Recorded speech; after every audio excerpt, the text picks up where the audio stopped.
Dan dengan begitu menuju hijrah, kita akan nyanyikan dari Kidung Rohani nomor 383, Suatu Hari Nanti.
Seperti cuaca ya, ada kadang bisa terang, kadang bisa mendung ya. Dalam kehidupan kita juga seperti itu. Tapi kita mau percaya ya bahwa di akhir nanti ketika kita sudah melakukan yang terbaik gitu ya, kita sudah sungguh-sungguh melakukan yang terbaik untuk Tuhan, Tuhan akan memberikan hasil yang maksudnya memberikan upah yang baik juga untuk segala jeripaya yang sudah kita lakukan. Kita akan melanjutkan Kidung Rohani nomor 384, cepat atau lambat.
Nah, kapanpun itu kita mau berjaga-jaga senantiasa. Jadi kapanpun Tuhan datang, kita sudah siap. Amin. Kita akan sama-sama berdiri. Mari kita bacakan 10 dasar kepercayaan gereja Yesus Tuhan.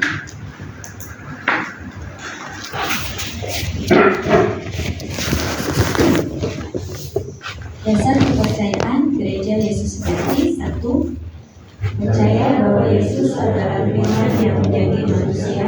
Dia berkorban mati di atas kayu salib demi menyelamatkan umat manusia yang berdosa. Pada hari ketiga bangkit kembali dan naik ke surga. Dia adalah Juru Selamat tunggal manusia, Tuhan semesta alam dan Allah yang Maha Esa. 2. Percaya bahwa kitab suci Perjanjian Lama dan Perjanjian Baru yang diilhamkan oleh Allah adalah sumber tunggal kebenaran dan kehidupan benar. 3. Percaya bahwa gereja Yesus sejati diberikan oleh Roh Kudus pada masa hujan akhir untuk mengumpulkan kembali dari para rasul. 4. Percaya bahwa baptisan air adalah sakramen untuk menghapuskan dosa dan kelahiran kembali dilaksanakan dalam nama Tuhan Yesus di air yang hidup dengan kepala menutup dan segenap tubuh diserahkan ke dalam air. Membaptisan semua orang yang telah menerima baptisan air dan baptisan Roh Kudus. 5. Percaya bahwa menerima Roh Kudus adalah jaminan bagian barisan kerajaan Allah dengan berasal sebagai bukti nyata menerima Roh Kudus. 6. Percaya bahwa sakramen bersepati adalah untuk beroleh bagian dalam Tuhan, membantu pengajaran saling mengasihi, menyucikan diri, meredakan diri, melayani dan saling mengampuni. Setiap orang yang telah dibaptis harus menerima sakramen bersepati ini satu kali yang dilakukan dalam nama Yesus Kristus. Saling bersepati dapat pula dilaksanakan pada 7. Percaya bahwa sakramen agama Kristus adalah untuk memperingati kejahatan bersama-sama menerima darah dan daging jadi satu dengan Tuhan untuk memperoleh hidup kekal dan kebangkitan kembali pada akhir zaman. Sakramen ini harus sering diadakan, penyelenggarannya harus dilakukan dengan menggunakan satu kecil roti dengan daging dan air buah anggur. 8. Percaya bahwa hari Sabat hari Sabtu adalah hari khusus yang diberkati Allah yang dipegang di bawah anugerah untuk memperingati penciptaan dan penyelamatan Allah dengan menaruh pengharapan akan sabda Tuhan dalam hidup yang akan datang. 9. Percaya bahwa manusia diselamatkan adalah karena kasih karunia dan juga oleh iman. Manusia harus mengejar kesucian dengan kesadaran Roh Kudus, mengamalkan pengajaran Alkitab, mengasihi Allah dan sesama manusia. 10. Percaya bahwa Tuhan Yesus akan turun dari surga pada akhir zaman untuk menghakimi umat manusia. Para benar akan beroleh hidup kekal, orang jahat akan beroleh hukuman abadi. Amin. Silakan duduk. Selanjutnya saya arahkan pada pelayanan.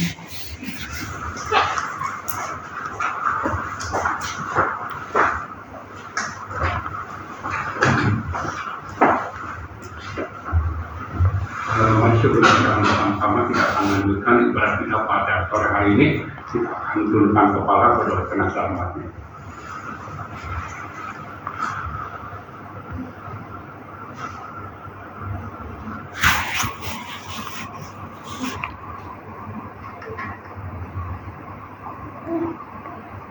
Amin. Di dalam nama Tuhan Yesus kita akan lanjutkan ibadah kita pada sore hari ini. Saya ucapkan selamat sore, selamat bersahabat, dan segala berkat kasih dan kebaikan Tuhan akan dicurahkan dan memberkati setiap kita anak-anaknya. Sebenarnya Bapak Ibu serta-serta untuk bangkit berdiri, kita akan angkat pujian nomor 333. Dan dalam nama Tuhan Yesus kita akan lanjutkan ibadah kita akan angkat pujian nomor 333. Tiap minggu dijaganya.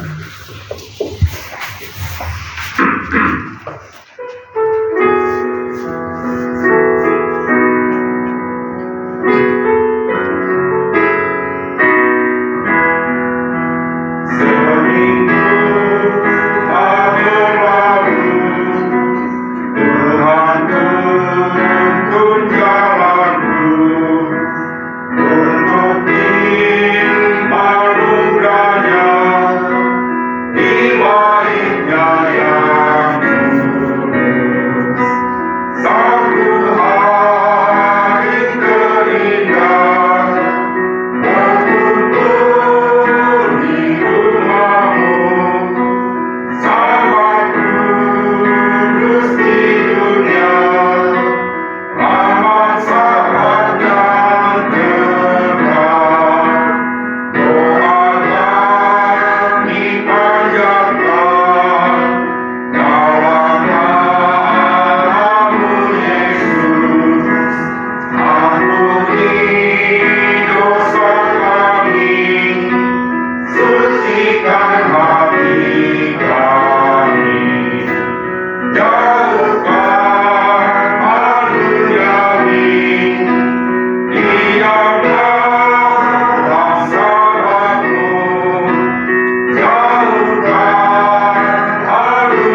Mari sebelum kita akan bersama-sama kita akan bagian Tuhan, kita akan menuntut berdoa memohon pimpinan Tuhan. Mari bersama-sama kita akan berdoa.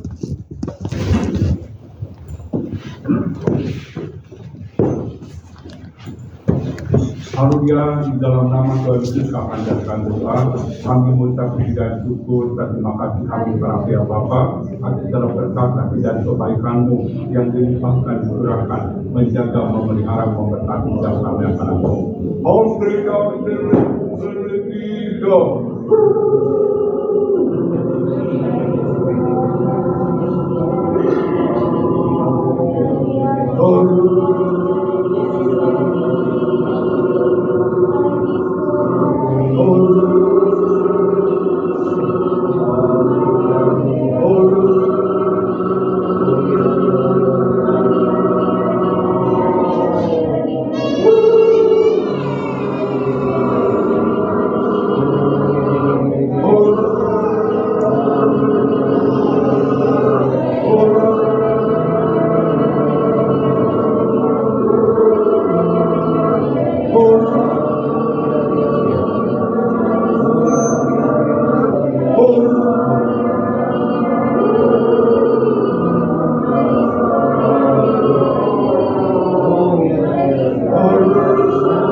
Haleluya, amin.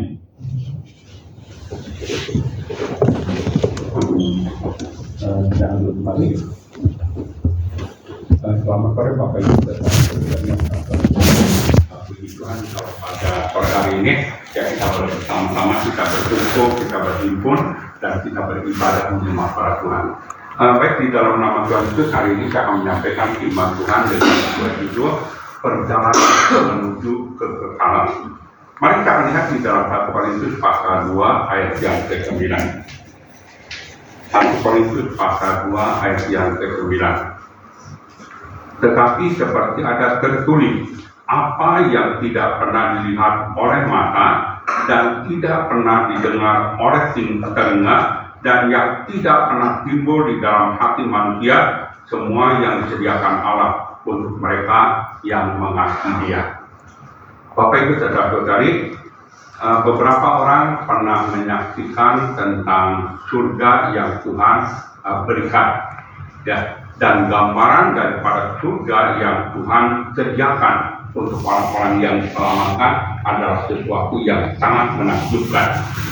Sehingga Rasul Paulus menggambarkan apa yang tidak pernah dilihat oleh mata, apa yang tidak pernah didengar oleh telinga, yang tidak pernah timbul di dalam hati manusia, semua disediakan Allah untuk mereka yang mengasihi Dia. Ya, surga yang Tuhan jadikan adalah sesuatu yang luar biasa, yang bisa dilihat, yang bisa didengar, yang bisa dirasakan dalam kehidupan kita manusia. Tapi kita tahu bahwa di dalam kehidupan kita sebagai orang-orang percaya, kita sedang menempuh perjalanan menuju kekekalan itu. Kalau Bapak Ibu sudah tadi pernah naik kereta api, ya kereta api itu ada yang ekonomi, ada juga kereta api yang eksekutif, ya, di mana kereta ekonomi itu setiap stasiun itu akan berhenti, tapi ada kereta api yang khusus itu hanya berhenti di kota-kota yang besar. Tapi saya ingin mengajak Bapak Ibu untuk merenungkan sebuah perjalanan kalau kita naik kereta api. Ya, kita tahu ada tahap awal kota di mana kita akan menempuh perjalanan. Dan yang kedua, ada kota-kota yang tertentu orang-orang akan berhenti di tempat tujuan mereka. Yang ketiga, kita tidak tahu apa yang akan kita hadapi saat kita menempuh perjalanan. Apakah perjalanan itu akan tetap aman, damai, tidak ada masalah, kita sampai ke tempat tujuan.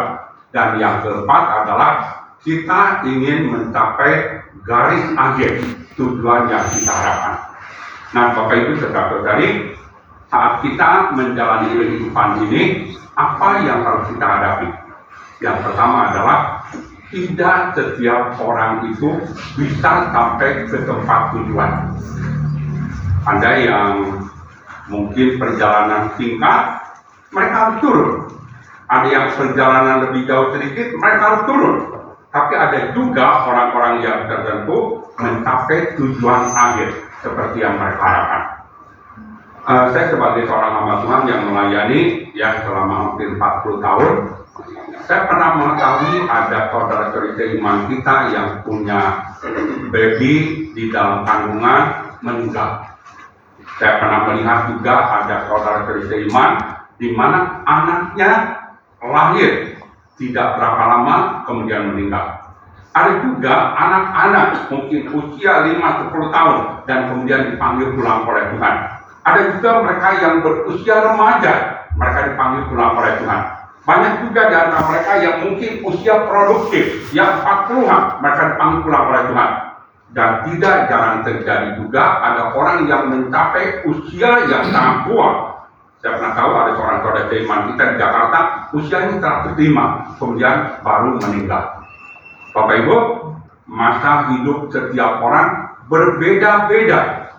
Ya, ada yang singkat, ada yang sedang, ada yang lama, ada yang sangat lama. Tapi satu hal yang pasti, kematian akan menjemput setiap orang. Bapak Ibu yang kasih oleh Tuhan, harapan yang paling penting adalah kita mencapai tujuan akhir. Ya, seperti yang disampaikan di dalam 1 Korintus 2 ayat yang 9 ini, kita mencapai kerajaan surga, keselamatan yang kekal yang Tuhan jadikan. Itu pengharapan kita. Kalau kita tidak sampai kepada tujuan, saya katakan itu adalah sesuatu yang menyedihkan, sangat mengenaskan. Nah, hari ini saya akan mengajak Bapak Ibu untuk bersama-sama merenungkan tentang perjalanan menuju kekekalan ini. Yang paling pertama yang harus kita pahami adalah hidup kita di dunia ini sementara dan singkat. Mari kita lihat di dalam Yakobus pasal 4 ayat yang ke-14. Surat Yakobus pasal 4 ayat yang ke-14. Sedang kamu tidak tahu apa yang akan terjadi besok, apa arti hidupmu. Hidupmu itu sama seperti uap yang sebentar saja kelihatan lalu lenyap. Ya, kalau kita membaca di dalam Yakobus pasal 4 ini, ada orang yang punya rencana besar. Oh, saya mau pergi ke kota anu, saya akan berdagang, saya akan dapat untung dan lain sebagainya. Tapi Yakobus mengatakan, ya, hidup kita seperti uap yang sebentar saja kelihatan lalu lenyap. Kita tidak tahu masa hidup kita di dalam dunia ini. Ditegaskan oleh firman Tuhan pada kita. Seharusnya kita berkata, jika Tuhan menghendaki, saya akan berbuat ini, saya akan berbuat itu. Nah, Bapak Ibu, mari kita bersama-sama kita merenungkan. Ya, kita tahu kita hidup di dunia ini hanya sementara. Rasul Petrus mengatakan kita ini sama seperti pendatang, sama seperti tamu. Kita lihat di dalam 1 Petrus pasal yang kedua. 1 Petrus pasal yang kedua dari ayat yang ke-11. Saudara-saudaraku yang kekasih, aku menasihati kamu supaya sebagai pendatang dan perantau, kamu menjauhkan diri dari keinginan-keinginan daging yang berjuang melawan jiwa. Miliki cara hidup yang baik di tengah-tengah bangsa-bangsa bukan Yahudi, supaya apabila mereka memfitnah kamu sebagai orang durjana, mereka dapat melihatnya dari perbuatan-perbuatan yang baik dan memuliakan Allah pada hari Ia melawat mereka. Di dalam ayat 11 menegaskan, saudara-saudaraku yang kekasih, aku menasihati kamu supaya sebagai pendatang dan perantau. Saya bukan asli orang Bali, saya perantau, saya pendatang, saya tamu. Kalau sudah saya selesai, harus kembali ya ke rumah saya. Kenapa? Saya pendatang, saya perantau. Bapak Ibu yang dikasih oleh Tuhan, manusia di dalam dunia, kita ini sama seperti pendatang, perantau. Tempat kita yang sudah disediakan oleh Tuhan adalah seharusnya kerajaan surga. Sedangkan di dalam dunia, kita hanya tinggal sementara. Sama seperti seorang tamu, sebagai seorang perantau yang akan kembali kepada Tuhan. Nah, Bapak Ibu tetap saudari, mungkin ada banyak di antara kita berkata, oh saya punya uang, saya punya jabatan, saya punya kedudukan, saya punya usaha, lain dan lain sebagainya. Ya, dan kemudian Bapak Ibu tetap oh saya ingin hidup 100 tahun lagi, 200 tahun lagi untuk menikmati apa yang kita miliki. Bapak Ibu yang dikasihi oleh Tuhan, Tuhan Yesus pernah menyampaikan tentang perumpamaan seorang kaya yang dianggap bodoh. Orang kaya itu memiliki banyak ladang, memiliki hasil panen yang luar biasa. Dan kemudian dia berkata, saya akan bangun lumbung-lumbung yang lebih banyak, lumbung-lumbung yang lebih besar, untuk mengumpulkan hasil panen yang sangat besar, yang berlimpah, yang saya peroleh. Bapak Ibu yang dikasihi oleh Tuhan, apa yang dikatakan oleh orang kaya itu? Dia berkata, hai jiwaku tenanglah, ya, ada banyak makanan untuk kamu bertahun-tahun lamanya. Tapi Tuhan berkata, kalau malam hari ini nyawamu diambil daripadamu, untuk siapa semuanya itu? Bapak Ibu, seperti apa yang tadi saya sampaikan, Bapak Ibu boleh berkata, saya ingin hidup 70 tahun, 80 tahun, 90 tahun, 100 tahun, atau mungkin lebih daripada itu. Tapi kalau Tuhan memanggil kita pulang, kapan saja, siapa yang bisa menolaknya? Karena itu mari kita bersama-sama saling mengingatkan, harta, jabatan, kekayaan, dan apapun yang kita miliki di dalam dunia, semuanya bersifat sementara dan semuanya akan ditinggalkan.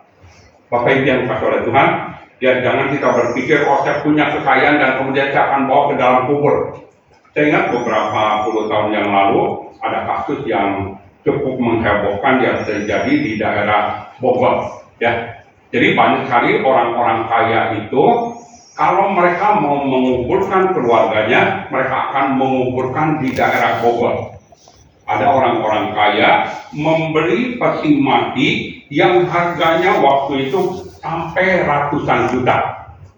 Coba kita bayangkan tahun 2000, ya. Ada orang kaya membeli peti mati harganya 300 juta. Wah, sangat-sangat mahal. Ya, orang berpikir, orang ini orang sangat kaya, peti mati untuk keluarganya sangat luar biasa bagusnya. Kemudian orang-orang yang datang menghadiri perkabungan itu begitu banyak. Tapi besoknya terdengar satu kabar yang menghebohkan. Mayatnya sudah dibuang, peti matinya sudah hilang. Bapak Ibu, orang mati saja yang sudah dikubur tidak tenang. Ya, dia tidak bawa emas, dia tidak bawa perak, dia tidak bawa apa-apa. Dia cuma bawa tubuhnya dibuang, petinya diambil orang. Bapak Ibu yang dikasihi oleh Tuhan, karena itu mari kita saling mengingatkan satu dengan yang lain. Ya, segala sesuatu yang kita miliki di dalam dunia, semua sifatnya sementara. Semua akan ditinggalkan. Karena itu di dalam kehidupan kita sebagai orang-orang percaya, mari kita fokus kepada hal-hal yang kekal. Ya, pikirkan yang di atas, bukan hanya di dunia ini saja. Tuhan Yesus mengatakan dengan jelas di dalam Matius 6 ayat 33, cari kerajaan Allah dan kebenarannya terlebih dahulu. Apa yang kita perlukan, apa yang kita butuhkan, Tuhan akan menambahkan dalam hidup kita. Yang kedua, ya, Kalau kita mengetahui perjalanan kita adalah perjalanan menuju kekekalan, Bapak Ibu, apa hal yang penting yang harus kita miliki? Yaitu kepastian tentang keselamatan itu sendiri. Mari kita lihat di dalam Yohanes pasal 3 ayat yang ke-16. Yohanes pasal yang ketiga ayat yang ke-16.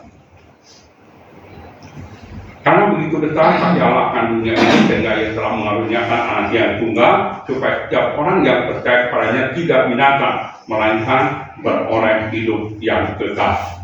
Bapak Ibu, banyak orang-orang yang tidak mengenal Yesus Kristus saat mereka ditanya, kalau nanti mati, kamu akan kemana? Banyak beragam perkataan yang diucapkan orang. Mudah-mudahan masuk surga. Ya, kalau Tuhan menghendaki saya masuk surga. Saya kan sudah melakukan hal-hal yang baik, melakukan hal-hal yang benar. Masa sih Tuhan hukum saya pasti ke surga. Ya, jadi kata-kata mudah-mudahan kalau Tuhan berkenan nanti saya akan masuk ke dalam kerajaan surga. Bapak Ibu, itu bukan sebuah kepastian. Tapi di dalam Yesus Kristus kita memiliki kepastian. Mari kita lihat di dalam Yohanes pasal 14 ayat yang ke-6. Yohanes 14 ayat yang ke-6. Kata Yesus padanya, akulah jalan dan kebenaran. Tidak ada seorang pun yang datang kepada Bapa kalau tidak melalui aku. Hari ini kita sudah percaya kepada Yesus Kristus, menerima Yesus Kristus sebagai Tuhan dan Juru Selamat. Kita ada kepastian untuk sampai kepada Bapa. Bapak Ibu, ditegaskan dengan jelas, akulah jalan dan kebenaran dan hidup. Tidak seorang pun yang datang kepada Bapa kalau tidak melalui aku. Tuhan Yesus tidak menunjukkan jalan. Dia sendiri adalah jalan keselamatan. Tuhan Yesus tidak mengajarkan kebenaran. Yesus sendiri adalah kebenaran. Tuhan Yesus tidak menjadikan hidup. Justru hidup itu adalah berasal daripada Dia. Sehingga ditegaskan, kalau kita melalui Yesus Kristus, baru kita bisa sampai kepada Bapa. Dalam Kisah Rasul pasal yang keempat ayat yang ke-12 ditegaskan oleh firman Tuhan kepada kita. Kita lihat Kisah Rasul 4 ayat yang ke-12. Kisah Rasul 4 ayat yang ke-12.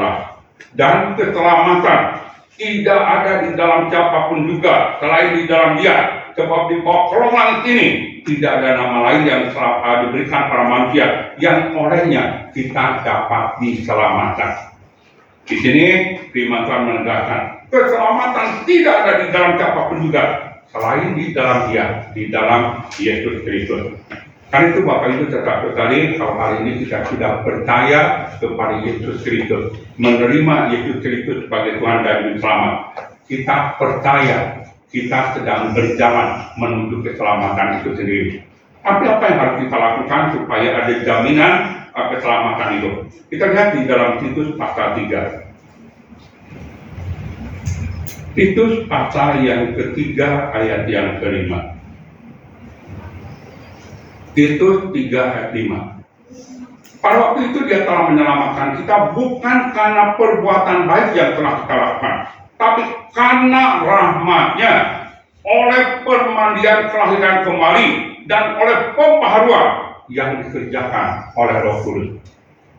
Titus menegaskan, pada waktu itu Dia telah menyelamatkan kita bukan karena perbuatan baik yang kita lakukan. Dan di dalam surat Roma pasal 3 ayat yang ke-23 menegaskan, semua manusia sudah berbuat dosa, semua sudah kehilangan pemberian Allah. Dan upah daripada dosa adalah maut. Bapak Ibu yang kata oleh Tuhan, apapun yang kita lakukan, apapun yang kita kerjakan, amal kebaikan dan lain sebagainya, itu tidak pernah akan membawa kita pada keselamatan. Tapi bagaimana kita diselamatkan? Disingkatkan, karena rahmat-Nya, karena kasih karunia-Nya. Dalam Yohanes pasal yang ke-16, pasal 15 ditegaskan, bukan kamu yang memilih aku yang memilih kamu. Bapak Ibu, kalau hari ini dari sekian banyak manusia yang hidup di dalam dunia, Anda dipilih, Anda diselamatkan, itu adalah kasih karunia Tuhan. Kalau hari ini ya kita telah dipanggil, dipilih dan diselamatkan, sedangkan orang-orang yang lain masih ada di luar sana. Jangan Bapak Ibu tetap terjadi berkata, saya lebih baik dari orang lain, saya lebih baik dari mereka, saya lebih baik dari orang-orang yang saya kenal. Keselamatan itu adalah kasih karunia. Tapi ditegaskan, karena rahmatnya oleh permandian kelahiran kembali. Bapak Ibu, kenapa harus dibaptis? Kita tahu baptisan memiliki banyak khasiat untuk pengampunan dosa, untuk menyucikan segala kesalahan kita, supaya kita dilahirkan kembali, supaya kita dikuburkan, mati, dikuburkan, dan bangkit bersama-sama dengan Kristus. Bapak Ibu yang dikasihi oleh Tuhan, karena rahmatnya oleh permandian kelahiran kembali, kita dapat dilahirkan baru, supaya kita memiliki kepastian tentang keselamatan. Dan sesudah kita dibaptis, apa yang harus kita kejar? Disilakan pembaharuan yang dikerjakan oleh Roh Kudus. Apa Bapak Ibu tetap terjadi berkata, sesudah saya percaya, sesudah saya dibaptis, oh hidup saya berubah, hidup saya menjadi lebih baik, menjadi sangat baik. Mungkin Bapak Ibu tetap terjadi berkata, saya masih terlalu banyak kekurangan, saya masih terlalu banyak kelemahan. Bapak Ibu, apa peran Roh Kudus di dalam kehidupan kita sebagai orang-orang percaya? Menolong, memperbaharui, membantu kita supaya kita hidup layak dan berkenan kepada Tuhan. Bapak Ibu, mari kita memohon kepada Tuhan supaya kita menempuh jalan yang benar sampai kita memiliki kepastian untuk memperoleh keselamatan di dalam Tuhan. Kita tidak akan lagi berkata mudah-mudahan, kita tidak akan berkata kalau Tuhan berkenan saya akan diselamatkan, tapi dengan keyakinan kalau kita percaya, kita bertobat, kita dibaptis, kita selalu diperbaharui oleh Roh Kudus, kita dengan penuh keyakinan, dengan iman, kita pasti akan diselamatkan di dalam Tuhan. Yang ketiga, ya, apa yang harus kita lakukan dalam menempuh perjalanan menuju kekekalan ini, yaitu kita punya tujuan. Mari kita lihat di dalam Filipi pasal 3. Filipi pasal yang ketiga, kita lihat ayat yang ke-12. Filipi pasal 3 ayat 12. Bukan seolah-olah aku telah memperoleh hal ini atau telah sempurna, melainkan aku mengejarnya. Kalau aku dapat juga menangkapnya, karena aku pun telah ditangkap oleh Kristus Yesus. 13. Saudara-saudara, aku sendiri tidak menganggap bahwa aku telah menangkapnya, tapi ini yang kulakukan. Aku melupakan apa yang telah di belakangku, mengarahkan diri kepada apa yang di hadapanku, dan ayat 14, dan berlari-lari kepada tujuan untuk memperoleh hadiah, yaitu panggilan surgawi dari Allah dalam Kristus Yesus. Rasul Paulus menegaskan, aku melupakan apa yang di belakangku, mengarahkan diri kepada apa yang di hadapanku. Dan dijelaskan dengan jelas, berlari-lari kepada tujuan untuk memperoleh hadiah, yaitu panggilan surgawi dari Allah dalam Kristus Yesus. Bapak Ibu, kita hidup di dalam dunia, kita punya banyak harapan, cita-cita, keinginan, dan lain sebagainya. Apakah cita-cita, keinginan, harapan itu adalah sesuatu yang salah, sesuatu yang tidak benar? Kan itu sesuatu yang wajar. Ya. Tapi di samping hal-hal yang duniawi yang kita harapkan, ya, jangan sampai kita kehilangan tujuan yang kekal. Sehingga hal-hal yang duniawi itu lebih berat, ya, dibandingkan dengan keinginan kita untuk memperoleh bagian yang kekal, keselamatan yang kekal yang Tuhan sudah sediakan. Rasul Paulus menegaskan dengan jelas, dalam seumur hidupnya dia berlari-lari untuk memperoleh hadiah, yaitu panggilan surgawi di dalam Kristus Yesus. Nah, kalau kita punya tujuan yang kekal seperti ini, apa yang kita akan lakukan? Setiap waktu, setiap saat yang Tuhan berikan kepada kita, kita mau melakukan kehendak Allah. Kita lihat Efesus pasal 5.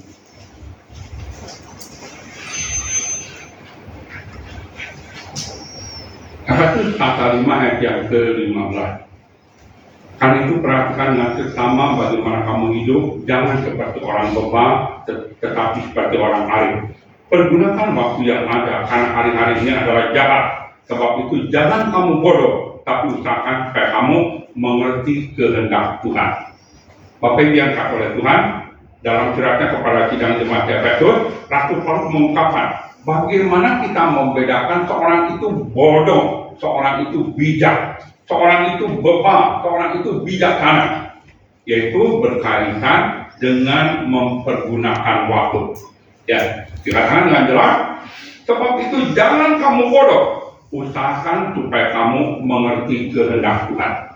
Bapak Ibu di dalam Tuhan, karena itu di dalam kehidupan kita sebagai orang-orang percaya, selama masih ada nafas hidup, selama Tuhan masih memberikan kesempatan, selama Tuhan masih memberikan waktu di dalam dunia ini, mari kita pahami kehendak Tuhan, mengerti kehendak Tuhan, dan melakukan kehendak Tuhan, supaya hidup kita berkenan sesuai dengan kehendak Tuhan.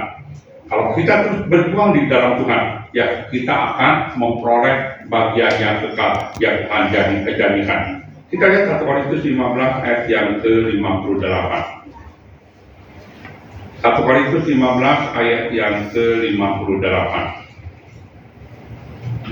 Karena itu saudara-saudaraku yang kekasih, berdirilah teguh, jangan goyah. Giatlah selalu dalam pekerjaan Tuhan, sebab kamu tahu bahwa dalam persekutuan dengan Tuhan, jadi payahmu tidak sia-sia.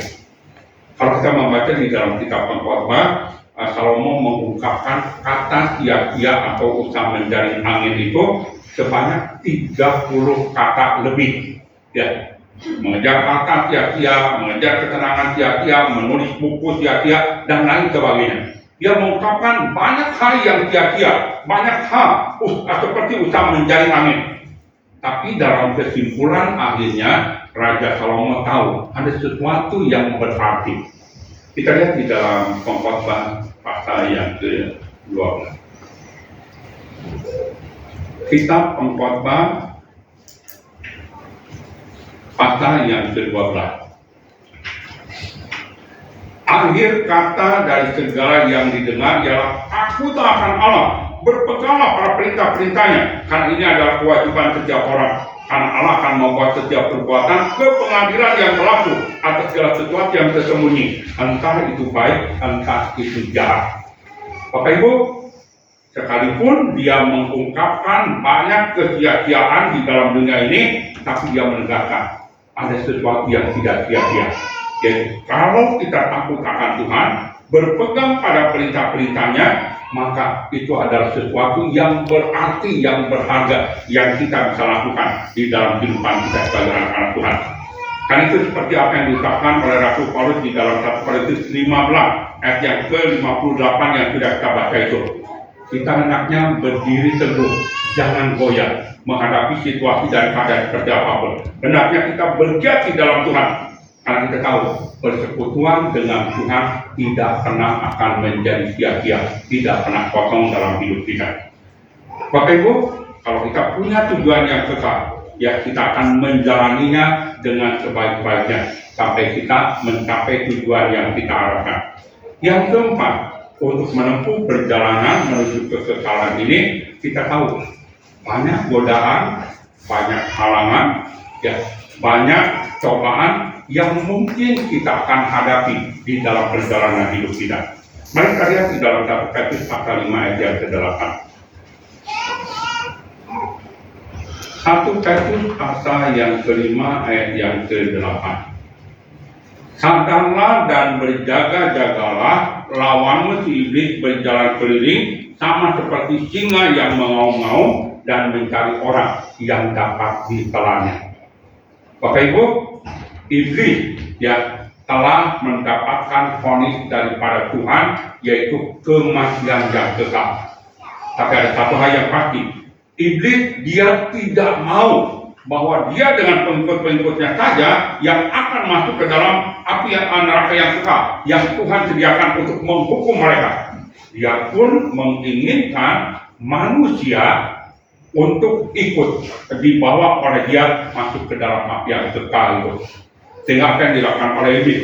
Dengan berbagai cara, ya iblis akan berusaha menjatuhkan manusia, terlebih menjatuhkan kita sebagai orang-orang percaya, sehingga kita kehilangan bagian keselamatan yang Tuhan janjikan. Karena itu firman Tuhan mengatakan, Sadarlah dan berjaga-jagalah. Lawanmu si iblis berjalan keliling sama seperti singa yang mau-mau dan mencari orang yang dapat ditelannya. Kalau kita membaca di dalam kitab Ayub pasal 1, Tuhan pernah bertanya, kamu ini dari mana saja sih? Iblis berkata, aku sedang berkeliling di dalam dunia ini. Untuk apa? Mencari orang yang dapat ditelannya. Jadi Bapak Ibu saudara-saudari, mari kita bersama-sama kita saling mengingatkan satu dengan yang lain. Dengan banyak cara, iblis akan menjatuhkan banyak orang-orang percaya. Apa cara yang digunakan? Ya, iblis bisa mempergunakan 3 macam keinginan untuk menjatuhkan manusia. Sama seperti Tuhan Yesus dicobai. Dia ingin supaya Tuhan Yesus mengubah batu menjadi roti. Itu adalah keinginan daging. Ya, iblis ingin menjatuhkan Tuhan dengan keinginan mata. Dia memperlihatkan segala kemewahan dunia. Iblis kemudian membawa ke hubungan baik Allah supaya Tuhan Yesus menjatuhkan diri dan dia berkata, malaikat-malaikat akan menatang kakimu. Ini adalah kesombongan hidup. Ya, iblis dengan cara yang sama akan menjatuhkan manusia dengan keinginan daging, dengan keinginan mata, dengan keangkuhan hidup. Bukankah Hawa pun sama? Dia jatuh karena jerat iblis dari keinginan daging, keinginan mata, dan keangkuhan hidup ini. Bapak Ibu yang dikasihi oleh Tuhan, yang kedua yang akan menjadi alat bagi iblis untuk menjatuhkan manusia, selain dari ketiga keinginan ini, yaitu melalui kesulitan pencobaan.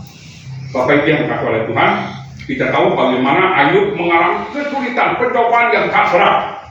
Iblis menjatuhkan kesulitan pencobaan yang sangat berat seizin daripada Allah. Untuk apa? Menjatuhkan iman daripada Ayub.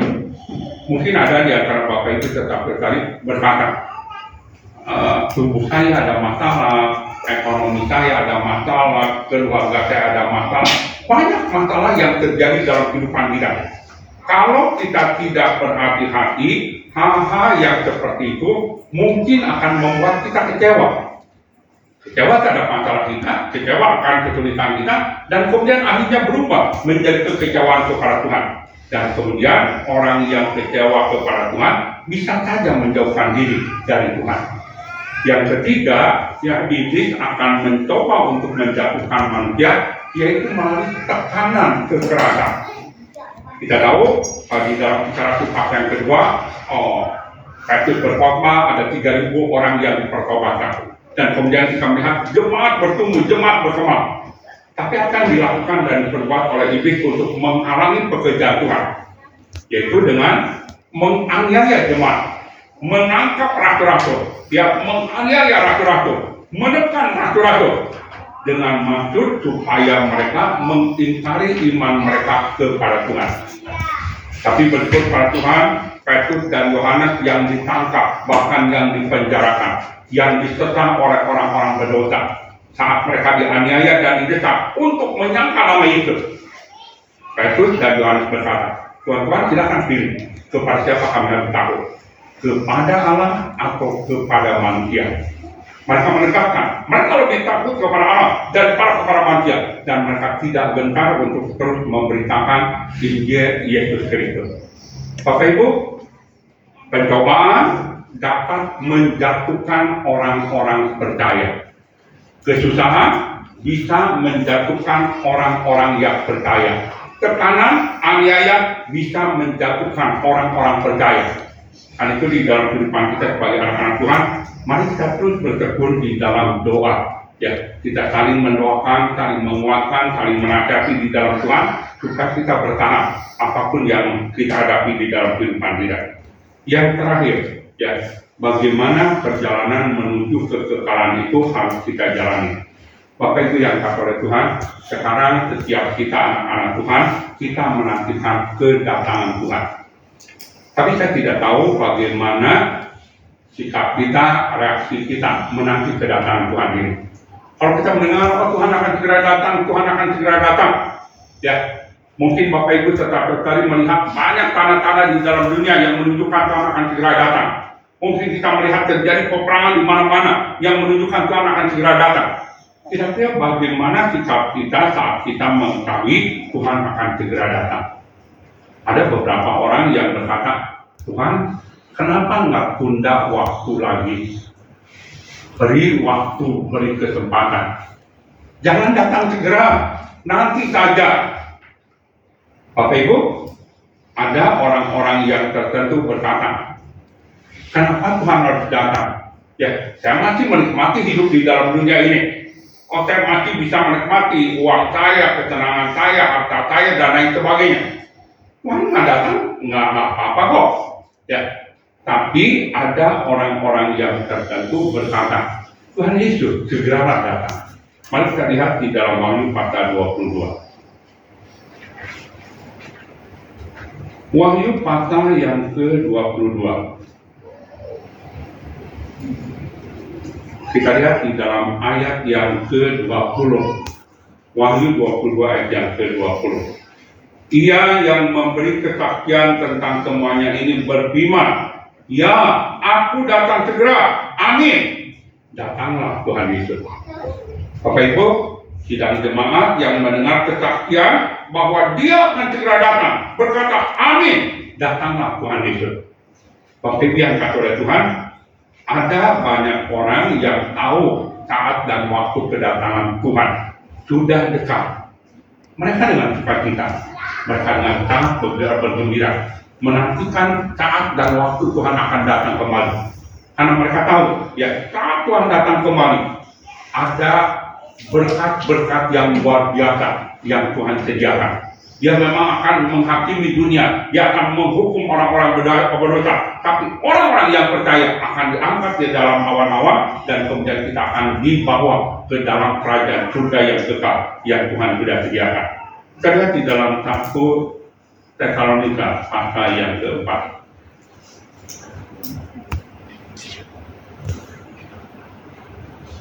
Dari ayat yang ke-16.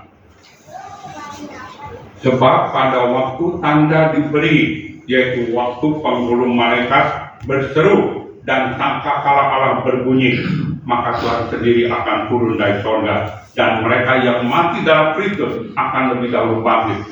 Sesudah itu kita yang hidup, yang masih tinggal, akan diangkat bersama-sama dengan mereka dalam awan menyongsong Tuhan di angkasa. Demikianlah kita akan selama-lamanya bersama-sama dengan Tuhan. Bapak Ibu, saya katakan, harapan yang terbesar untuk kita orang-orang yang percaya kepada Tuhan adalah Tuhan segera datang kembali. Pada saat Tuhan datang kembali, firman mata, tidak lagi ada air mata, tidak ada lagi sakit penyakit, tidak ada lagi penderitaan, tidak ada lagi orang yang menjadi tua. Saat Tuhan datang kembali dan menyambut kita masuk ke dalam kerajaan surga, yang ada adalah sukacita, kebahagiaan yang tak terhingga di rumah Bapa yang kekal. Karena itu kita memohon kepada Tuhan, ya, Tuhan meneguhkan iman kita, menguatkan kepercayaan kita, agar kita menekuni hidup kita sebagai orang-orang yang mengasihi Tuhan dan setia kepada Tuhan sampai pada akhirnya. Sehingga pada saat kita meninggal dunia, saat kita dipanggil pulang oleh Tuhan, kita memiliki pengharapan masuk hidup yang kekal, menikmati kebahagiaan bersama-sama dengan Tuhan. Kita lihat kembali ayat yang terakhir yang sudah kita baca tadi, 1 Korintus pasal yang kedua, ayat yang ke-9.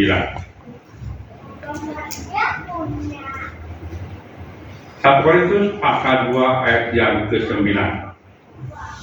Tetapi seperti ada tertulis, apa yang tidak pernah dilihat oleh manusia, ya, keindahan, kemuliaan, kerajaan surga tidak pernah dilihat oleh manusia, dan kita tidak pernah bisa membayangkan keindahan itu sendiri, dan tidak pernah dengar oleh telinga, ya, segala keindahan, kemuliaan, kekudusan, kerajaan surga tidak pernah didengar oleh telinga manusia. Itu adalah sesuatu yang menakjubkan, melampaui dari apa yang kita bisa pikirkan dan bayangkan. Dan kemudian yang tidak pernah timbul di dalam hati manusia.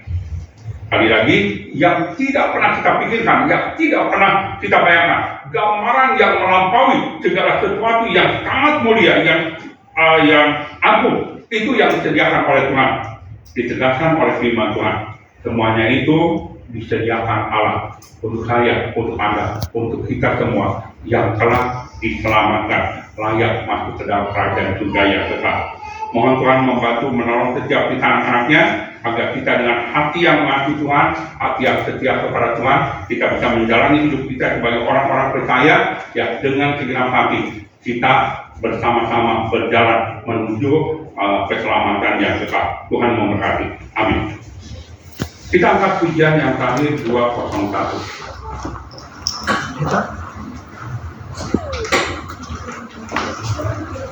Kemuliaan yang kekal. 201.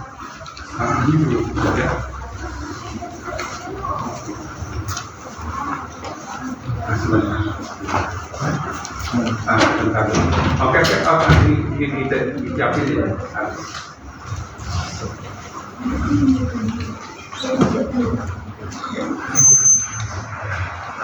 Mantap.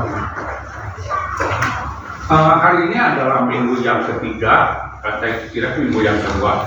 Minggu ketiga, kita akan mempersembahkan sesuai dengan berkat yang Tuhan sudah berikan dalam kehidupan kita anak-anaknya. Di mana persembahan ini adalah persembahan untuk penginjilan dunia. Ya, jadi persembahan yang kita berikan akan diserahkan kepada majelis kita dan juga akan diserahkan kepada majelis internasional. Dan persembahan ini akan kita pakai untuk penginjilan di dunia. Bagi Bapak Ibu tetapi yang akan mempersembahkan, jadi kita bisa mempersembahkan dengan segala hati Tuhan. Kita akan angkat pujian 201, kemuliaan kekal.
Kiranya persembahan yang kita persembahkan Tuhan, Tuhan akan memberkati lebih dari apa yang kita berikan.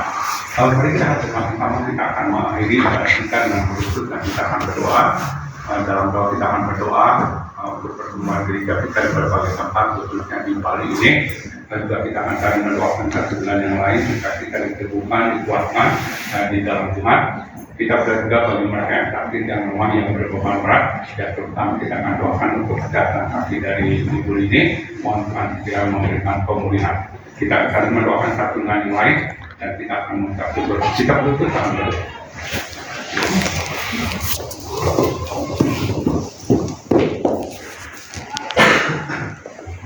Hmm.